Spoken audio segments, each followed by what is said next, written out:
एक उपासक ने प्रश्न किया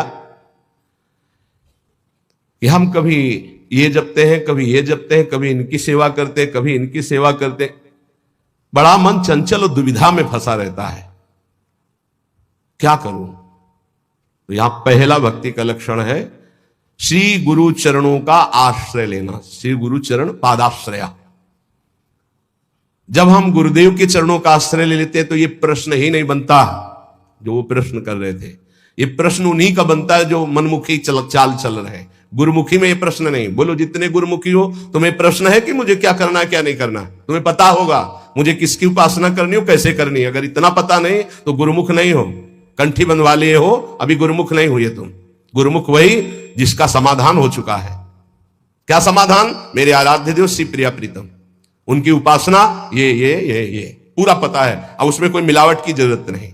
इसलिए भक्ति के प्रथम अंग का श्री गुरु चरणों का आश्रय, यहां से प्रारंभ ही होती है। असली भक्ति का स्वरूप यहीं से प्रारंभ होता है, गुरु चरण आश्रित। एक बहुत प्रवीण बुद्धि के उन्होंने कहा कि अगर हम अव्यक्त को गुरु बना लेते हैं तो व्यक्त गुरु बनाने की जरूरत क्या है? पकड़ो, अव्यक्त वाणी चल रही, यहां वाणी है अव्यक्त, पकड़ो उसको, पकड़ के दिखाओ। नहीं, आप नहीं पकड़ पाएंगे। तो वही अव्यक्त सत्ता व्यक्त गुरुदेव के रूप में, गुरु साक्षात पर ब्रह्म, और वही उपदेश देने के लिए आती है। अव्यक्त आके तुम्हें डांटेगा नहीं। अगर अव्यक्त गुरु की बात माननी है तो सब लोग शांत होकर अपने हृदय में देखो। जब तुम गलत करना चाहते हो, अव्यक्त गुरुदेव तुम्हें उपदेश देते हैं, मानते हो तुम उनकी बात? देखो ना, अंदर आता गलत है, नहीं करना, मानते हो बात? और व्यक्त गुरुदेव धज्जियां उड़ा देंगे तुम्हारी। अगर जरा भी तुम आश्रय छोड़ के भाग गए तो बात अलग है। जरा भी आश्रय लिए तो तुम्हें सुधरना पड़ेगा। आज नहीं तो कल, कल नहीं तो परसों तुम्हें भगवत प्राप्ति होगी, पक्का होगी, क्योंकि गुरु की नजर पड़ चुकी है। अब तुम्हें विकार परास्त नहीं कर सकते।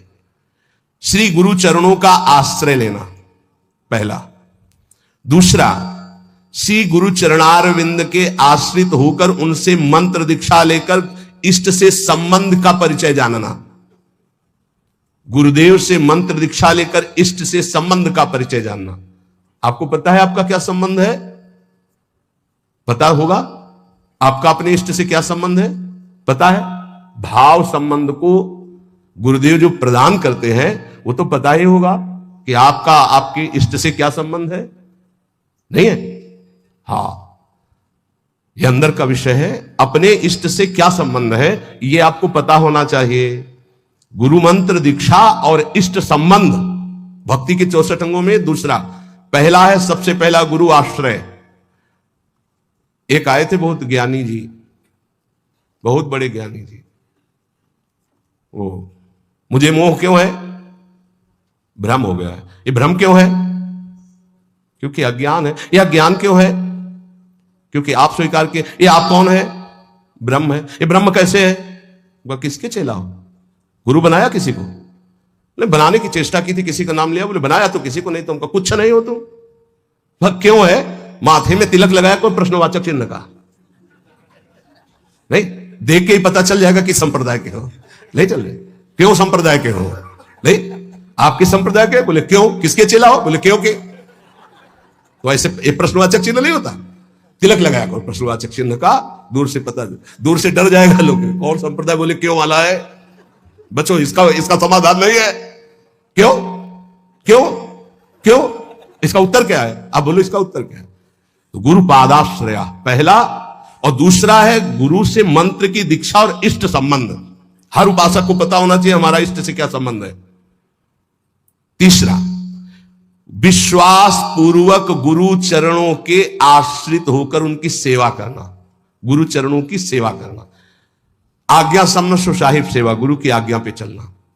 गुरु सेवा तज करें जबान, यह है अधर्म, यह है सब हानि कान नरस कर मेरा है। देखो एक बात तो इतना समझ ही लो कि तुम मानो चाहे ना मानो, गुरु जी जो है वो भगवान ही है, दूसरा नहीं है। जितने भी गुरुदेव है सब भगवान है। और जब आप गुरुदेव से कोई भी कपट या छुपाव करोगे तो गुरुदेव के पास एक दृष्टि होती है। जैसे ऐसे देखो ना तो टेलीविजन में सब नहीं दिखाई देता, जो चैनल लगा वो चल पड़ता है, ऐसे चल पड़ता है, हर चैनल चल पड़ता है। तब हंसी आती है। कितने बच्चे हो तुम, क्या समझते हो तुम? गुरु को मनुष्य मानते हो? कभी ऐसा हम सबसे हाथ जोड़कर प्रार्थना करते हैं, एक घर ऐसा रखो जहां सत्य की व्यवहार वृत्ति हो। गुरुदेव, माफ हो जाएगा, सब माफ हो जाएगा, हमारी बात मान लेना। तुमने ऐसा किया जी, तो तुम्हें दंड भोगना पड़ेगा जी। कोई छुपाव नहीं, कोई कपट नहीं, कोई मत डरो, गुरु से सत्य व्यवहार करो, यह सबसे बड़ी गुरु सेवा है। नहीं, गुरु ते कपट मित्र ते चोरी, या हो निर्धन या हो कोढ़ी, ये हम संतों की भाषा कह रहे हैं। कुष्ठ रोग से ग्रसित हो जाता है आगे चलकर जो गुरु से छल कपट करता है, ध्यान रखना। निर्धनता, भजनहीनता, ये सब उसके जीवन में आ जाएगी। ये सब 2 मिनट का काम, माया का 2 मिनट का काम है ये। फूलो मत, भूलो मत, सावधान। जिन्होंने मंत्र दिया है, जिन्होंने अपना जीवन दे दिया है, उनके तुम लाड़िले हो, तुम्हारा अमंगल करेंगे। तुम्हें डरना है इस बात से केवल कि हमसे कोई त्रुटि ना हो जाए। गुरु जी हमें डांटेंगे या फटकारेंगे या मारेंगे तो हमारा जीवन कृतकृत्य हो जाएगा। सच्ची मानिए, अभी मारा ही नहीं पड़ी इसीलिए तुम बहक रहे हो। एक बार माया की मार तो बहुत खा चुके हो तुम, एक बार गुरु की पड़ जाएगी चपत तो जीवन ठीक हो जाएगा, पक्का समझ लो। जिस दिन गुरु करुणा करके एक चपत मार देंगे, उस दिन से माया मारना बंद कर देगी, पक्का समझ लेना। वो बड़े भाग्यशाली हैं जिनको गुरु की डांट और चपत लगती है। मनमानी आचरण करके ऐसा मत करना कि अब चपत खानी ही है कुछ ऐसा करे कि नाराज हो जाए तो फिर दिन भर नाराज ही बने रहेंगे, इतने हैं। अगर हमसे कोई गलती होती है और गुरु हम पर नाराज होते हैं, चपत मार देते हैं, तो माया की चपत से मुक्त हो जाओगे, पक्का। डरना नहीं, डरो इस बात से कि कहीं हमारे और गुरु के संबंध में कोई बीच में ना आ जाए, बस ये बात, कहीं दरार ना पड़ जाए। और जो डर होता है वो माया जनित, हम डरते नहीं। नरसिंह भगवान से सब डर रहे थे, प्रहलाद जी डरे क्या? दौड़ के गोद में, हमारे गुरुदेव है, हमारे माता पिता है, हमारे मित्र हैं, हमारे प्रीतम है, हमारे स्वामी, यही सब है। तुम्हें माता च पिता तुम्हें, तुम्हें बंधुश्च सखा तुम्हें। तो गुरुदेव के प्रति निष्कपट निश्चल भाव रखना, इससे बड़ी कोई सेवा नहीं है। विश्वास पूर्वक गुरुदेव के चरणों की सेवा करना 64 भक्ति अंगों में, ये 3 तो केवल गुरुदेव में है। गुरुदेव के चरणों का आश्रय, गुरुदेव से प्रभु के मंत्र की दीक्षा और प्रभु से संबंध की जानकारी, तुम्हारा यह संबंध प्रभु से, विश्वास पूर्वक गुरु चरणों की सेवा तीसरा। चौथा, जिस मार्ग में बड़े बड़े महापुरुष चले आए हैं उसी मार्ग का अवलंबन लेना। कोई नया स्थापित मार्ग नहीं, आचार्य परंपरा से होना चाहिए। लाखों इस परंपरा में सिद्ध रसिक हो गए हैं, लाखों, एक दो नहीं, लाखों, जो भगवत प्रेम में मत वाले। ये जो हमारी वैष्णव परंपरा है वो 4 संप्रदाय है। इसके अलावा ये निकुंज की जो उपासना है ये अलग है। जो 4 संप्रदाय हैं उसमें श्री जी की, लालजू की सम्यक उपासना है, पर श्री जी के चरणारविंद की ठसक से जो निकुंज की उपासना है, वृंदावनाधीश्वरी की, ये निकुंज से आई हुई सखियां हैं जो आचार्य रूप में आकर के इस रस को प्रदान करती है। बड़े बड़े महाभागवतों द्वारा परिग्रहित मार्ग का ही अवलंबन करना, ऐसी जगह कभी ना जुड़े जहां आचार्य परंपरा ना हो। ध्यान रखो, परंपरा देखनी चाहिए, आचार्य परंपरा देखनी चाहिए। यहां राधा वैष्णव संप्रदाय करता आचार्यो राधा मंत्रदा सदगुरुश्च मंत्रो राधा यश्च सर्वात्मनैवं वंदे राधा पाद पद्म प्रधानम सीत हरिवंशम। 5वां, गुरुदेव से भागवत संबंध में पूर्ण जानकारी होनी चाहिए। भागवत धर्म हमारा क्या है, जिस धर्म में हम दीक्षित हुए, हमारा कर्तव्य क्या है, हमारा लक्ष्य क्या है, हमारी दिनचर्या क्या होनी चाहिए। 6वां, अपने आराध्य देव की प्राप्ति के लिए भोगों का त्याग कर देना। जैसे कल एक भगवत पार्षद स्वरूप वो कह रहे थे कि कहीं कहीं हमको प्याज लहसुन बना भोजन मिल जाता है तो हम पा लेते हैं, तो अपराध तो नहीं। हमने कहा अपराध की बात तो अलग रही, लेकिन आप अपने स्वरूप को तो देखिए, आप कौन है। कंठी बंधी है, तिलक लगा हुआ है, ऐसे कोई कहीं भी बना के दे दे, हम पालेंगे। क्या आप अपने लाला को लगाए बिना भोग पालेंगे? अब इसका उत्तर नहीं था। इसलिए जो भोग हम प्रभु को नहीं पवा सकते वो हम नहीं पा सकते, पक्का। भगवान के निमित्त भोगों का त्याग करना 6वीं भक्ति है। जो हम प्रभु को भोग नहीं लगा सकते वो हम नहीं पा सकते। 7वां, मथुरा वृंदावन आदि जो भगवत धाम है इनमें निवास करना। प्रभु के अपने आराध्य देव के, जैसे राम उपासक तो चित्रकूट है, अयोध्या है, कृष्ण उपासक तो ब्रज 84 कोशिश, जैसे हम प्रियाजू के उपासक, तो हमारा जीवन वृंदावन है। अगर आप अखंड वास नहीं कर सकते तो 3 रात्रि वास कर लीजिए। जीवन में कभी आपको फुर्सत मिले तो आ जाइए, 3 रात्रि वास। पहले दिन उपवास कीजिए, दूसरे दिन फलाहार, तीसरे दिन एक बार अन्न और चौथे दिन चले जाइए। नियम से रहिए।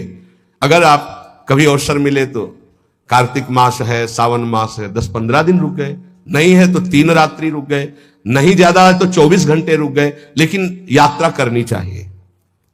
महाप्रभु चैतन्य देव जी ने जब जगन्नाथपुरी में नवद्वीप के सब वैष्णव जन गए थे तब यही कहा था कि गृहस्थी में विशेष भगवत आराधना का समय नहीं रहता, तो साल 6 महीने में ऐसा समय निकालना चाहिए कि 2-4 दिन साधु समागम करें, धाम वास करें, पुरी में वास करें, भगवत दर्शन, ऐसा करना चाहिए।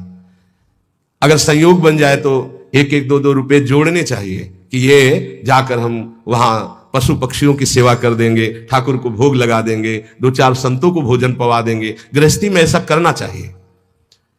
और जो विरक्त भाव में वो तो धाम आदि का ही सेवन करते हैं। 7वां यह है मथुरा, वृंदावन, ब्रज, ऐसे 84 कोश है हमारा परम पावन ये ब्रज धाम, तो निवास करना चाहिए जितने दिन हो सके। अखंड तो कहो, कोई विशेष भाग्यशाली ये लाभ लेता है। 8वां, किसी के द्वारा दी हुई वस्तुओं को अगर विरक्त है तो उतना ही स्वीकार करे जितनी आवश्यकता है, अनावश्यक नहीं। और गृहस्थ है तो किसी के द्वारा दी हुई वस्तुओं को स्वीकार ही ना करे। ये भक्ति का 8वां अंग है। आप गृहस्थ हो, आप अगर नमक रोटी भोग लगाओगे ठाकुर जी को बहुत अच्छा लगेगा। अपनी कमाई का, अपने दूसरे से लेने की जरूरत नहीं। ये जो चटोरापन आ जाता है फिर उससे भक्ति नष्ट हो जाती है, चाहे गृहस्थ हो चाहे विरक्त हो। विरक्त जितनी आवश्यकता हो, गृहस्थ अपनी धर्म की कमाई, दूसरे के आगे हाथ फैलाना गृहस्थ का धर्म नहीं। 9वां, व्रतों का सम्मान करना। 64 भक्ति अंगों में है, जो भागवतिक व्रत हैं उनका सम्मान करना, उन दिनों में व्रत रहना, ऐसा। लेकिन यहां वृंदावन नित्य विहार उपासना में विधि निषेध नहीं दास अनन्य उत्कृट व्रतधारी, यहां उत्कृट व्रत धारण किया गया है। ज्ञान धर्म व्रत कर्म जिते सब काहू में नहीं मोह प्रतीति, रसिक अनन्य निशान बजायो एक श्याम श्यामापद प्रीति। सर्वस्व महाप्रसाद प्रसिद्ध ताके, ये सर्वस्व श्री जी की जूठन के आगे हमारा कुछ नहीं। श्री जी का उच्छिष्टामृत, 8 पैर उनका दुलार। 10वां, आंवला है, पीपल है, तमाल है, ये वृक्ष हैं। आप परिक्रमा कर रहे हैं तो इनको दाहिने कर लीजिए, दाहिने करके निकलिए। अगर आपको सहज में दिखाई दे रहा है कि आंवला, पीपल, तमाल आदि, तो थोड़ा 4 कदम चलकर उसे दाहिने का अपनी परिक्रमा में ले लीजिए, प्रणाम कीजिए। इनका सम्मान करना ये भक्ति का 10वां अंग है। 11वां, जो भगवान की निंदा करने वाले हैं, भक्तों की निंदा करने वाले हैं, भक्ति की निंदा करने वाले हैं, ऐसे भगवत विमुख को पहचान ले और उसका कभी संग न करे। ये भक्ति का अंग है। ऐसा संग जिनके संग कुमति मति उपजे, करत भजन में भंग, तजोरे मन हरि विमुखन को संग। ये दीक्षा देने में एक अंग का वर्णन जरूर करते हैं कि ऐसे लोगों का संग कदापि न किया जाए। दूसरा कहते हैं कि भोजन, जैसे आप रिश्तेदार या नातेदार के यहां गए या कहीं गए, वहां मांस पात्रों में बनता है और आपने वैष्णव तिलक आदि लगा रखे, तो आपको खीर पूड़ी बना के दे तो भी आपको नहीं पाना है, क्योंकि रसोई तो वही है, पात्र तो वही। हमारा वैष्णव धर्म आज्ञा नहीं करता ऐसा। इसीलिए भगवान के लिए भोगों का त्याग करना। 12वां, अनाधिकारी को शिष्य बना लेना। गुरु को नरक जाना पड़ता है, ध्यान रखना। ये व्यवहार का विषय नहीं है। हरे शिष्य धन शोक न हरे, सो गुरु घोर नरक मा परे। एक दिन एक गुरु शिष्यों के साथ जा रहे थे तो एक बड़े केचुआ में, केचुआ समझते ना जो मिट्टी खाता है, लाल चींटी लगी थी हजारों। तो उनका गुरुदेव कितना इसको कष्ट हो रहा होगा, क्या इसने ऐसा काम किया, इसके कोमल शरीर को लाल चींटी काट ले तो बहुत कष्ट होता है, खुजलाता है, दाग बन जाता है बहुत। बोले हजारों इसके कोमल शरीर में लगे हैं। ध्यानस्थ हुए, कहा बेटा ये गुरु जी है, ये चेला है। ये गुरु जी है जो केचुआ बने हैं और ये चेला है जो चींटी बनी, इनसे धन लिया है। भगवत प्राप्ति की कोई चर्चा नहीं, तो ये देखो ये लीला हो रही। एक न सुने एक नहीं देखा, गुरु शिष्य अंध बधिर कर लेखा। गुरुदेव उपदेश नहीं कर रहे, अपने शिष्य कोई गलत मार्ग में जा रहा है तो डांट नहीं रहे, और शिष्य गुरुदेव की बात नहीं सुन रहा, दोनों नरक भोगेंगे। अनाधिकारी को शिष्य बनाने का मतलब है अपनी गति में फर्क डाल लेना। इसलिए आरत अधिकारी जब पावे गुढ़ तत्व न, ये व्यवहार का विषय नहीं कि आपके व्यवहार से हम दीक्षा दें, ये डायरेक्ट सीधा है। हमें अनुकूल लगा तो देंगे, हमारे धर्म के अनुकूल, नहीं लगा तो कोई व्यवहार का विषय है। ये धर्म का विषय है, ये जीवन का विषय है। तुम थोड़ी नरक में हमारी रक्षा करोगे, हम तुम्हारी नरक में रक्षा करेंगे। हमारे अनुकूल चलना होगा, जो धर्म का आचरण है। अनाधिकारी को शिष्य बनाने का मतलब है गुरु अपने नरक का निमंत्रण कर देना, या तो सभा में मना कर दे। सेवा विचारम नामक ग्रंथ, उसमें हमने पढ़ा था कि यदि शिष्य आज्ञा का पालन नहीं करता अनाधिकारी, तो सभा में खड़े होकर के उसका त्याग कर दे, बता दे कि हम त्याग करते हैं, आज के बाद स्वीकार नहीं है शिष्यत्व इसका, हमारी आज्ञा का उल्लंघन, तो आप बच जाओगे, नहीं तो भोगना पड़ेगा। 13वां, भक्ति के विरोधी ग्रंथों का कभी अवलोकन न करें। कॉमिक्स पढ़ रहे हैं, ये पढ़ रहे हैं, वो देख रहे हैं, ये देख रहे हैं, ये करते हैं, वो गेम खेल रहे। अरे यार, राधा राधा राधा राधा राधा, कृष्ण कृष्ण कृष्ण कृष्ण कृष्ण, इसमें समय लगाना है कि उसमें लगाना है? मंजीरा उठाओ, 1 घंटा कीर्तन करो, भागवत उठाओ, 10 अध्याय पाठ करो, गीता जी उठाओ, उसका ये भगवत मार्ग भाई। भगवत विरोधी भावों को नहीं, भगवत विरोधी ग्रंथों को नहीं। 14वां, जिससे हमारी भक्ति में बाधा पड़े ऐसे कभी कार्य ना करें। बड़े बड़े व्यवहारिक कार्य, बड़े बड़े सामाजिक कार्य, बड़ी बड़ी सभाएं जिससे हमारा भजन छूटे, ठीक। पूज्य पंडित गया प्रसाद जी महाराज गिरिराज वाले, तब माना जाएगा कि आपका भजन हुआ जब बड़े से बड़े शुभ कार्य के अनुष्ठान का मन न चले। सच्ची मानिए, महा उत्सव है यदि आप भगवत स्मरण कर रहे हो, इससे बड़ा कोई उत्सव नहीं। हर समय धीमी धीमी मधुर मधुर भगवान की नाम ध्वनि अंदर उठ रही, आप सुन रहे हैं उसे, उसी का चिंतन कर रहे हैं, इससे बड़ी कोई उत्सव की वृत्ति नहीं। भावोत्सवेन भजताम रसकाम धेनुम तम राधिका चरण रेणु महम स्मरामि। चाहे वो ज्ञान मार्ग हो, चाहे भगवत भक्ति का मार्ग हो, जब तक संसार का चिंतन है तब तक न ज्ञानी है न वो भक्त है। और भगवत चिंतन, इससे बढ़कर के कोई स्थिति नहीं है। भगवत प्राप्ति के लिए किसी भी चंदे की या किसी भी सहयोग की जरूरत नहीं है। वो हृदय से भगवत स्मरण करे, इसी से भगवत प्राप्ति होती है। आप गीता जी और भागवत जी सब उठा करके देख लीजिए। अनन्य चिंतयन्तो माम, अनन्य चेता सततम, जगह जगह अनन्य चिंतन। ये दूसरे के द्वारा नहीं होता, ये अपने द्वारा होता है, ये पैसे से नहीं होता है, ये बार बार अभ्यास से मन लगाने से होता है। 15वां, यदि आपके घर कोई अतिथि साधु महात्मा आ गया है, भारी व्यवस्था नहीं है आपके पास, माना तो आज अपना भोजन दे दीजिए, उसमें कंजूसी मत कीजिए। आप अपने किसी उचित व्यवहार के लिए अर्थ ले जा रहे हैं, कोई बीमार तड़प रहा है, आप कष्ट सह लीजिए, वो पैसे से दवा उसको दे दीजिए। ये पूज्य गुरुदेव भगवान के श्रीमुख के वचन। प्राप्त सेवा का कभी भी त्याग नहीं करना चाहिए, वो भगवान की कृपा से आध्यात्मिक उन्नति के लिए होती। प्राप्त सेवा, आप जा रहे हो, कोई बहुत कष्ट से पीड़ित पड़ा है, आपको आवश्यकता है उसकी सेवा, आप बैठ जाओ, उसकी सेवा करो। नहीं कुछ है तो तन से सेवा करो, कपड़े से हवा करने लगो, पानी पिला दो, फिर उस समय जरूरत है तो 4 से याचना करके उसको आप औषधि दिला दो। उचित व्यवहार में, सेवा में किसी भी तरह का कुविचार या कृपणता ना होने पावे। अरे ऐसे तो सब पड़े ही रहते, नहीं नहीं, प्राप्त से भगवान ने तुम्हें सेवा दी, उस समय करो। कोई आपके घर आ गया तो वक्र दृष्टि से मत देखो, ए तो साधु महात्मा है, ऐसे नहीं। भगवान आए, तुम्हारे पापों का नाश हो जाएगा मंगल के लिए। अगर वो रोटी मांग रहे, भोजन मांग रहे, आप दौड़ कर जाइए, दरवाजे पर उनको भिक्षा दीजिए। सच्चा महात्मा कभी घर में नहीं घुसेगा, ये ध्यान रखना। ऐसे नहीं घुसेगा कि आपके गेट को लांग कर अंदर भिक्षा में जाए, ऐसा कभी नहीं, सिद्धांत नहीं। जो सच्चे मार्ग का पथी को दरवाजे पे ही राधे श्याम बोलेगा, वो अंदर आ ही नहीं सकता। तुम्हें निश्चिंत रहना है। और जो अंदर आने की बात चेष्टा करे तो आपकी श्रद्धा, आपका परिचय है तो ठीक है, नहीं तो अनुमति नहीं है, पक्का। इसमें कभी धोखा नहीं खाओगे। जो सच्चे मार्ग का पथिक, उसको गुरुजन शिक्षा देते हैं, भिक्षा गेट के बाहर ही ली जाती है। भिक्षा कभी ऐसा नहीं कि आंगन में जाकर मांगी जाती हो, कभी नहीं। जो आंगन में जाने की चेष्टा करे वो आपका परिचय हो तो ठीक है, आपका विश्वास तो ठीक है, अन्यथा हमारे शास्त्र आज्ञा ऐसा नहीं है। कभी कोई भिक्षा के लिए आ जाए तो अपना भोजन दे दे, लेकिन उसका तिरस्कार ना करे। अगर आप में इतनी भी श्रद्धा नहीं तो 2 बातें तो कर ही सकते हैं। राधे श्याम, वो कह रहा है हमें अमुक चीज चाहिए, असमर्थ हूं, आप जल पी लीजिए, मृदु वचन बुला दीजिए, ऐसे शब्द बोलिए कि उनको बचने का दरिद्रता, आपको नहीं देने की सामर्थ्य, आप मना कर दीजिए। लेकिन कटु वचन और रुद्र दृष्टि अगर अतिथि के प्रति की गई तो सारा आपका पुण्य नष्ट हो जाएगा, सारा पुण्य नष्ट हो जाएगा। यह धर्मशास्त्र के अंतर्गत की बात है। उचित व्यवहार, उचित सेवा का अवसर आया, उसमें कंजूसी मत कीजिए, देने में संकोच नहीं होना चाहिए। अब हमारा फिर क्या होगा? वो विश्वंभर देख रहा है, बहुत सुंदर व्यवस्था करेगा। आज तक जिसने साधु सेवा की, भगवान की प्राप्ति हुई, भगवान की कृपा प्राप्ति हुई, कभी ऐसा नहीं हो सकता कि संत सेवा वाला कभी नहीं हो सकता। श्री जी उसके वैभव, उसके सेवा में उपस्थित, भगवान उपस्थित है। त्रिलोचन जी के यहां संत सेवा में स्वयं भगवान श्री हरि अंतर्यामी बन नौकर बन करके चले गए। तो ये कभी ना सोचो कि भिक्षुक को, साधु सेवा को अगर हम स्वीकार करेंगे तो हमारा कुछ चला जाएगा। नहीं नहीं, एक का वो लाखों देता है, ऐसा महान है उनका मालिक। तो भक्त का ये 15वां लक्षण है 64 अंगों में कि आए हुए प्राप्त अतिथि सेवा, संत सेवा या किसी की ऐसी परिस्थिति, उसमें कंजूसी ना करे, वो बड़े भाव से सेवा करे।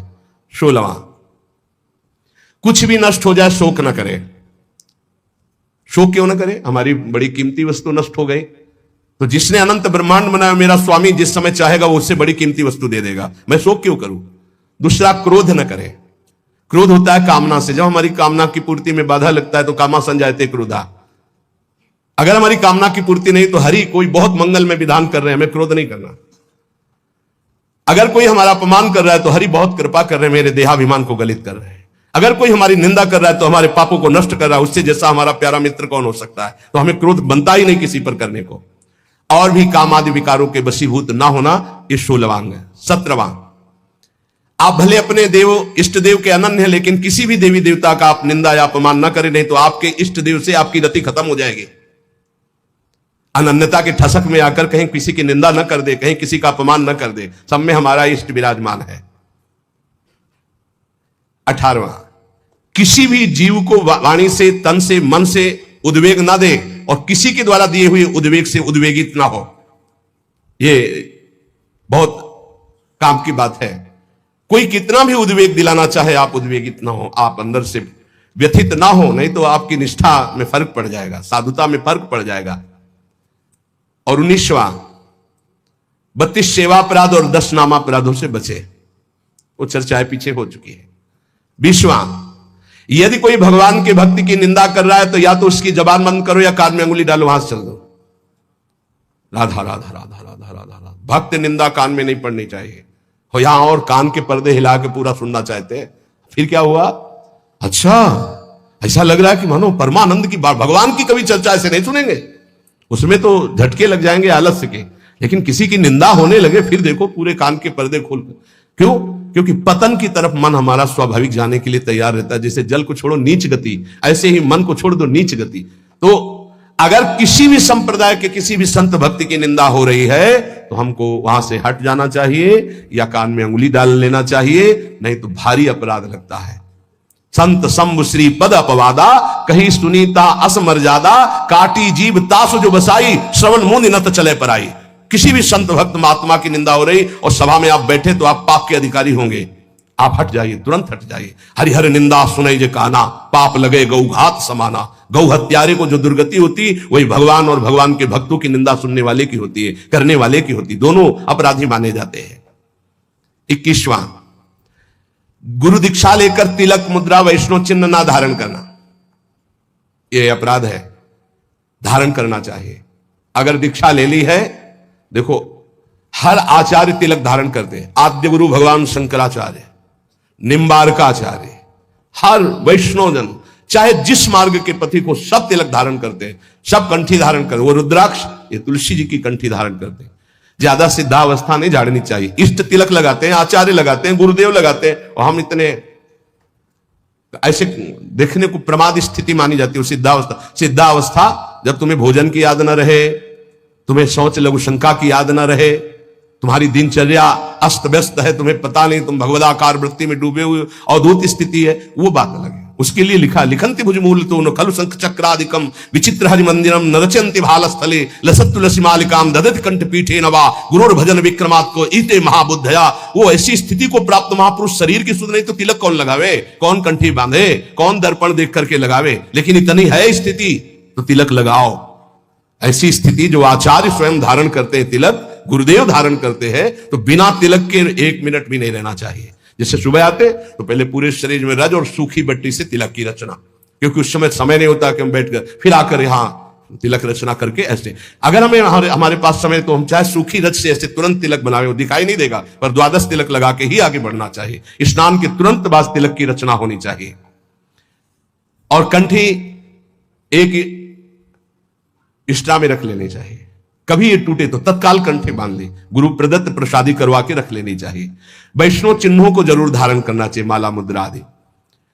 22वां है प्रभु के नाम अक्षरों को मस्तक पर हृदय पे धारण करना। इसको इस रूप में ना ले कि जैसे लिखने में नाम अक्षर, ये नाम अक्षर माला धारण किए तो हम सोच के समय से उतार देते हैं। नाम अक्षर है हमारे इष्ट के, हमारे आराध्य देव के नाम अक्षर है। आराध्य देव का, गुरुदेव का नाम रूप विराजमान है, छाती से लगा रहता है। पर जब हम शौच आदि क्रिया कर तो इनको हम पवित्र स्थान में या अपने आस जो सैया है सिराने रख देते हैं या ऐसे उच्च स्थान पर रख देते हैं। अगर हम राधा नाम मस्तक पर लिखें इसके अनुसार, अगर इसको हम इस भाव में अर्थ लेते हैं कि प्रभु के नामाक्षरों को शरीर पर धारण करना, ये है हम राधा नाम बाजूबंद बांध सकते हैं, राधा नाम लिखकर हृदय में धारण किए हुए, पर हम सोच के समय उतार देते हैं। अगर हम अक्षर बनाते हैं यहां तो हम जब स्नान करेंगे तो हमारे अधोअंगों में और पैरों में हो जाएगा। हमारी श्रद्धा कहती है कि हमें ऐसा नहीं करना चाहिए, क्योंकि वही नाम हमारे सिंहासन में बैठ, वही नाम हमारा आराध्य देव, और उसी नाम को जब हम नहाएंगे स्नान करेंगे तो वो हमारे अधोअंगों में होते हुए पैरों तक जाएगा। ऐसा हम बर्दाश्त नहीं कर सकते, क्योंकि हम उसी नाम का चरणामृत ऐसे लेते हैं कि कहीं एक बूंद भी जमीन पे ना गिरने पावे। तो हमें जो इसका भाव है कि भगवान नामों का जो अंकन वो ऐसे भगवान नाम की माला धारण करना, भगवान नाम को ऐसे हृदय में धारण करना, जैसे हमारे बिजली बाबा भगवान नामों का मुकुट धारण करते हैं, भगवान नामों के अक्षरों का, ऐसा बाहर से ऐसे धारण कर लिया, उतार के रख के शौच स्नान आदि करके फिर धारण कर लिया। अभी एक महावैष्णव आए हुए थे महाराष्ट्र से, ठाकुर जी को अपने ऐसे मस्तक पर धारण किए हुए थे, ये गोपाल जी को ऐसे लिए हुए हर समय प्रसाद पाने के लिए जब बैठे तो सामने ठाकुर जी विराजमान, सब ऐसे जो महापुरुष धारण करते हैं उनकी श्रद्धा उनका भाव। लेकिन हमारा आज तक भाव ऐसा, वो घबराहट पैदा हो जाती है कि नाम का जो धोवन चरणों में जाएगा वो बिल्कुल ठीक नहीं। जैसे कुछ भावुक जन अपने हाथों में या ऐसे टेटू में भगवान नाम लिखवा लेते हैं, भगवान रूप बना लेते हैं, और जब शौच आदि होते हैं उन्हीं हाथों से ये बिल्कुल ठीक नहीं है। आपको भगवत रूप पहना, यहां पहनिए, समय से उतार कर टांग दीजिए, फिर शौच स्नान करके फिर धारण कर लीजिए। ऐसा मत कीजिए जो ये अंकित करवाना है, तुम्हें ज्ञान नहीं। अब यहां लिखा है राधा कृष्ण, अब शौच तो वही पानी, वो हाथ धोना, वही नहाओगे वही, ये फिर नाम का जो प्रकाश है वो आनंद में नहीं आ पाएगा। ये बात नाम का आदर, नाम का आदर करना। एक बार पूज्य राधा बाबा ने देखा कि ठाकुर घनश्याम दास जी गीता वाटिका बैठे ही अंगुली से ऐसे लिख दिया राधा, और बाबा उधर से निकले तो अरे ठाकुर ये गलती क्या कर दी, अब इसके एक कण में भी पैर पड़ेगा सारे सुकृत नष्ट हो जाएंगे। राधा नाम लिखा, बैठ गए बाबा, पूरी रथ समेटी, एक एक सब समेट करके और तुलसी के घेरे में डाला, का ठाकुर ऐसी गलती मत करना। नाम को जो पहचान गए, नाम को जो जान गए, वो नामी को अधीन कर लेते हैं। इसलिए नाम का आदर करना है, पर ऐसे लिखना, ऐसे धारण करो। हम कह रहे हैं पूरे नाम की माला बनाकर ऐसे बांध लो, नाम के बाजूबंद बना लो, नाम के कुंडल बना लो, नाम के कंठहार बना लो, लेकिन नाम को अगर हम अंकित करते हैं तो धुलकर हमारे अधोअंगों में जाता है। ये हमारी पर्सनल, हमारे हृदय की भावना है। तो जो इसमें अक्षर में लिखा है कि भगवान नाम के अक्षरों को शरीर पर धारण करना, धारण करना है, तो अंकित करा करके, जैसे तुलसी जी पर है, तमाल जी पर है, कदम्ब जी पर है, फिर हम उसको धारण करते हैं। 23वां, प्रभु को निवेदित माला पुष्प तुलसी आदि का बड़े आदर के साथ सेवन करना।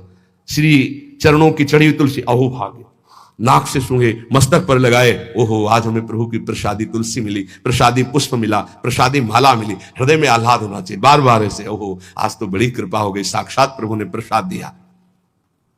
धर दो, हाँ धर दो, ऐसे नहीं, तत्काल उसको प्रणाम करो और माला को माथे पे लगाओ, सूंघो, तुम्हारी इंद्रियां पवित्र हो जाएंगी, भगवत भक्ति बढ़ेगी।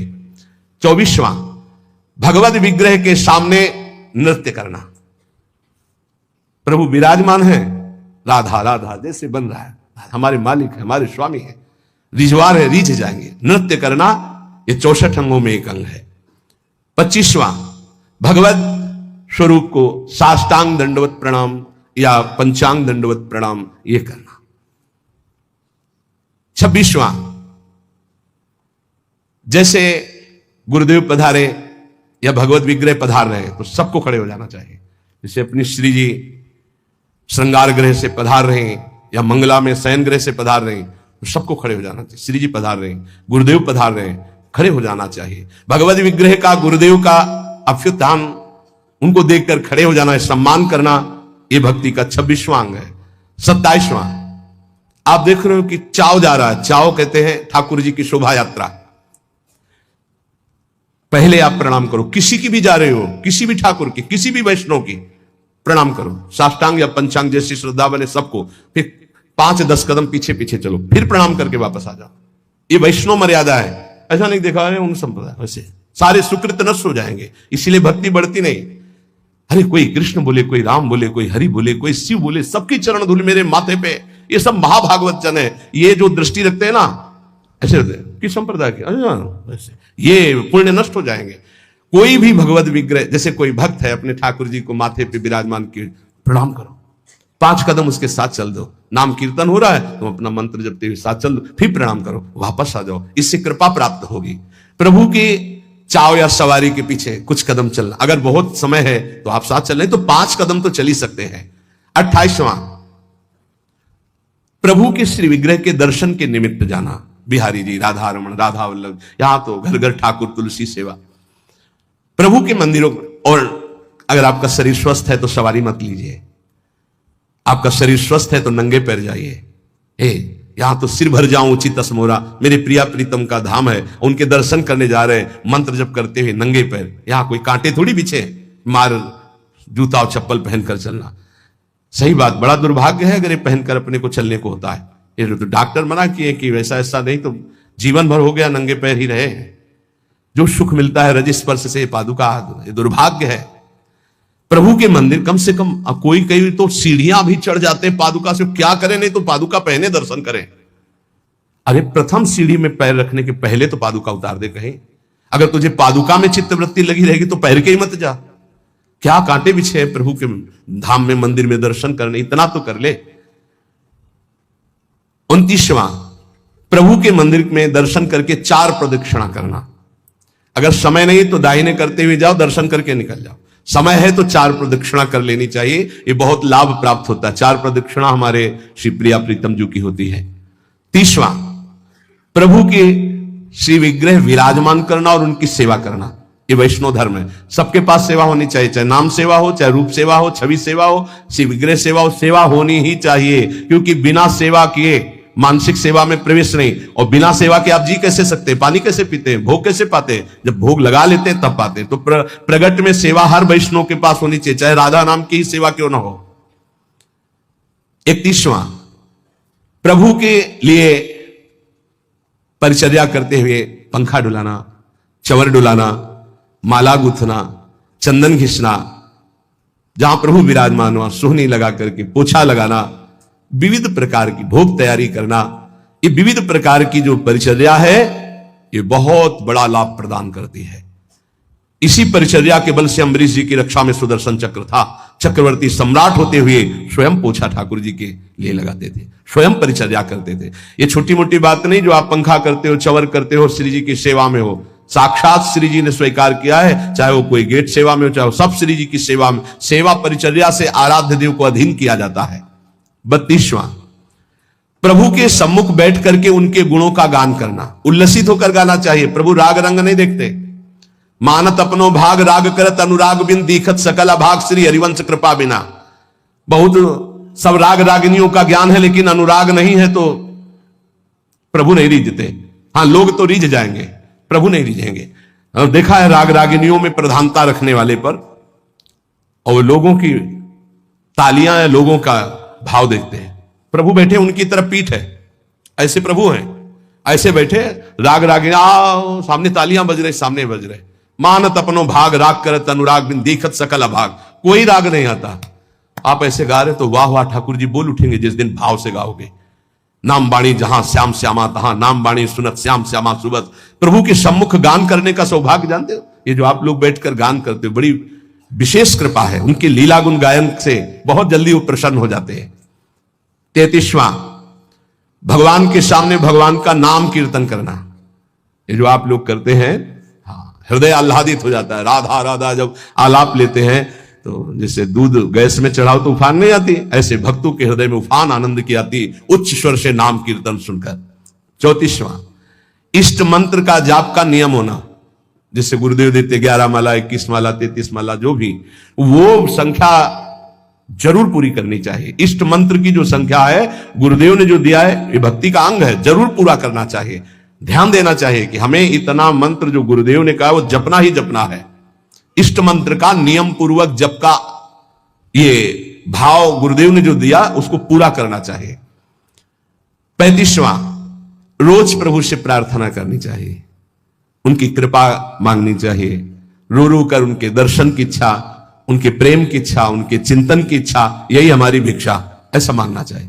रोज 4 शब्द तो बोलना चाहिए, लाडली जी कृपा करो, अपना निरंतर नाम हमारे हृदय में चला दो, प्रिया जो और कोई चिंतन न बन पावे, बस आपका चिंतन बना रहे, ऐसा मन से बातें करनी चाहिए, वही प्रार्थना है। 36वां, महापुरुषों के द्वारा गाए हुए स्तोत्र और पदों का गायन करना चाहिए। जैसे चतुरासी जी है, ये सब स्तोत्र ही है, श्रीमद राधा सुधा निधि, एक एक श्लोक सब प्रार्थना भरे हुए हैं, स्तोत्रों का गायन करना चाहिए। 37वां, प्रभु के निवेदित किए हुए प्रसाद का बहुत महत्व रखना चाहिए। जैसे प्रसाद आया तो खड़े हो जाना चाहिए, भगवत प्रसाद आया, प्रणाम करके हाथ में जो तत्काल पाना चाहिए, तत्काल प्रसाद की महिमा चाहे किनका तत्काल, ऐसा नहीं रख दो फिर पा लेंगे समय आने पर, अभी हमारे पास समय नहीं, ये अपमान हो गया प्रसाद। भगवत प्रसाद का सबसे पहला सम्मान माथे पे लगाओ, प्रणाम करो, अगर आप बैठे हो प्रसाद आया तो खड़े हो जाओ, पहले प्रसाद का सम्मान करो, भगवत स्वरूप मानना। एक कह रहे थे कि हम कुछ भी पाते हैं तो हमारा भजन रुकता है, तो हमका कुछ क्यों पाते हो, गुरु प्रसाद पाओ, भगवत प्रसाद पाओ। हाँ बोले वही तो हमका उसे कुछ में क्यों बोले, भगवत प्रसाद पाने से भजन में विक्षेप पड़ता है। बोले असली बात है कि विक्षेप पड़ जाता है, तो यहां तक टिटुआ तक कौन बोला कि खाओ, थोड़ा प्रसाद पाओ और देखो भजन होता है कि नहीं होता है। अब हलवा पूड़ी सब तो ठाकुर जी हजम कर पाएंगे, वो तो विश्वंभर है, वो तो आग पी गए, तुम पियोगे क्या, वो तो पी गए आग, दावानल में सब सखाओ जब गौएं हुई ऐसे कह के मुंह पे पी गए। देखो भगवत प्रसाद किनका लो और मधुकरी भरपेट पाओ, जो मंदिर से प्रसाद मिले तो किनका ले लो, ये सिद्धांत वैष्णव का रहा है।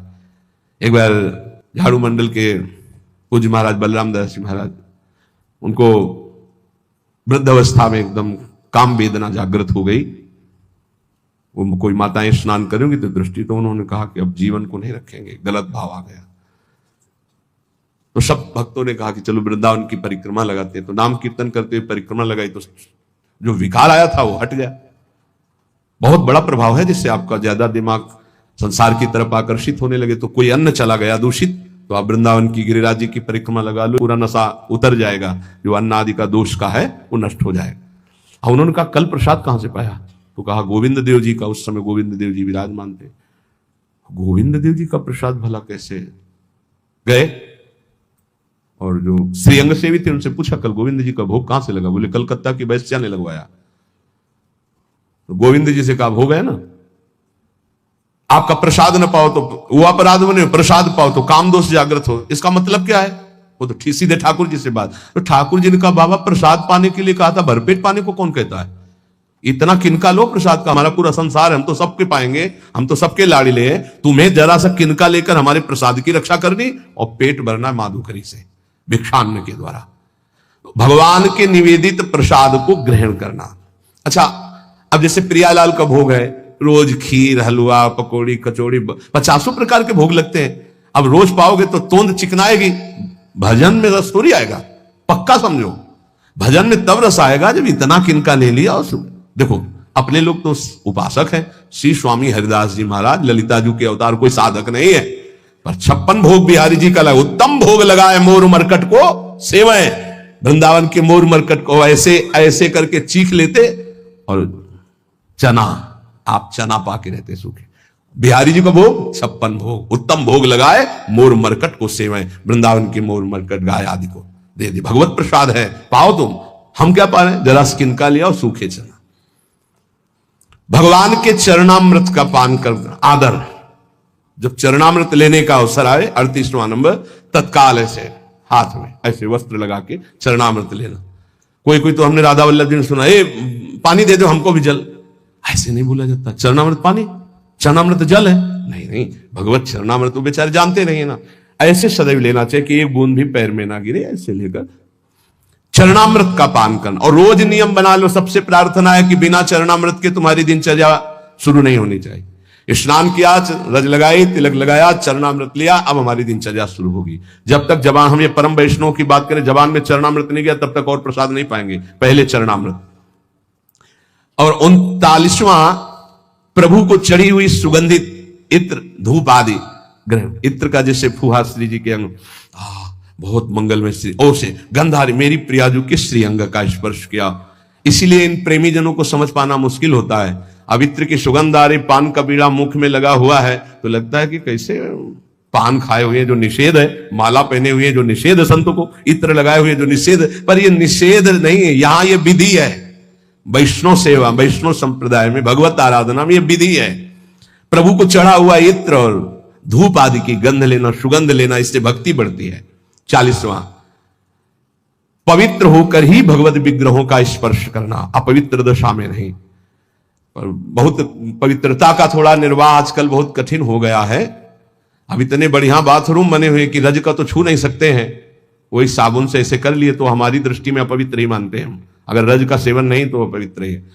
और अगर आप कि वस्त्र उस शौचालय वाले पात्र में वो है ना, उसमें छू गए तो हम अपवित्र मानते हैं, वो सेवा लायक नहीं। बहुत संभाल करके, आजकल वो अटैच बाथरूम है ना, बहुत संभाल करके, पवित्रता बड़ा कठिन हो गया है।